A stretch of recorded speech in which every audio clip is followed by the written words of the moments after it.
mucho se ha dicho en México sobre 1994, aquel año horrible en el que confluyeron su apertura al mundo, el asesinato de un candidato presidencial, la irrupción de un ejército insurgente y una catastrófica crisis económica.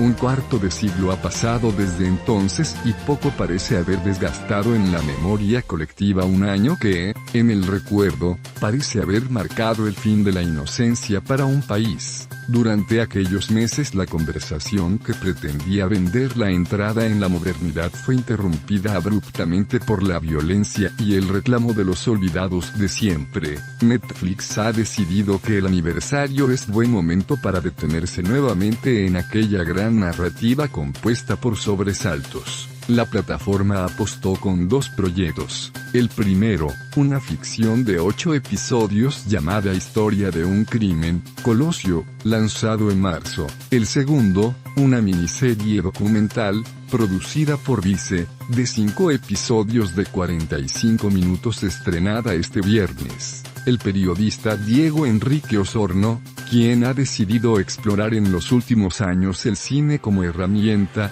es el guía en este viaje, que dirigió y coordinó durante más de 2 años. 1994 tira el anzuelo desde sus primeros minutos. Carlos Salinas de Gortari se ríe sarcásticamente ante el entrevistador, quien le ha pedido que se presente brevemente. Comillas, ¿quieres que te dé un resumen de mi CV?, dice el expresidente con una mueca socarrona. El antepenúltimo hombre fuerte del PRI está sentado en su casa, donde tiene un vitral con la bandera de México. Salinas da la entrevista en un salón rodeado de la parafernalia que lo acompañó en la cima del poder, entre ellas 4 bandas presidenciales que portó sobre el pecho los 1 de septiembre de 1988 a 1994. El testimonio de Salinas es uno de los más de 30 que forman la visión coral de la serie documental.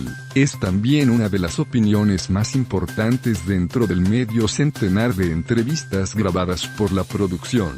Pero las palabras del expresidente tienen otro peso, pues es considerado popularmente como el gran villano de la época. Osorno cuestiona a Salinas por medio de un interrotron, una tecnología creada por el veterano documentalista Errol Morris que permite al entrevistado hablar a la cámara mientras ve en ella un reflejo del entrevistador. Esto crea para el espectador la ilusión de que Salinas le está confesando el terremoto que generó cuando eligió a Luis Donaldo Colosio como su sucesor, o lo que le pidió la viuda de este, Diana Laura Riojas.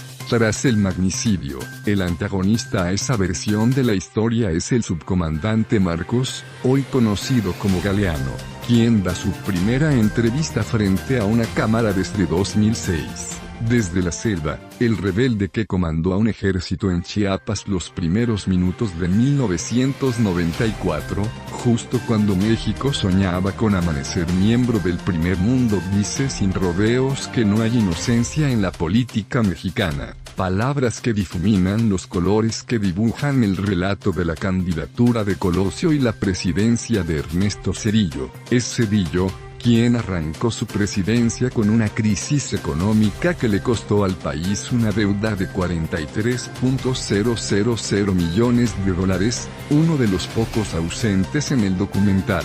Su punto de vista está representado por algunos de sus secretarios de Estado y de su escritor de discursos. Además, en 1994 figuran los testimonios de Raúl Salinas, el hermano incómodo del presidente investigado por peculado y homicidio, el hoy canciller Marcelo Ebrard, cercano al rival de Colosio Manuel Camacho Solís, Alfonso Durazo, hoy secretario de Seguridad de López Obrador y confidente de Colosio, exfiscales que investigaron el asesinato y algunos de los supuestos involucrados en el homicidio como Rodolfo Mayoral y Otón Cortés. Osorno asegura que el gobierno mexicano le negó la entrevista con Mario Aburto, el hombre condenado a 40 años de prisión por haber asesinado al ex candidato del PRI el 23 de marzo de 1994 en Tijuana, Baja California. A pesar de esto, el documentalista logró desclasificar material inédito de los interrogatorios al llamado asesino solitario.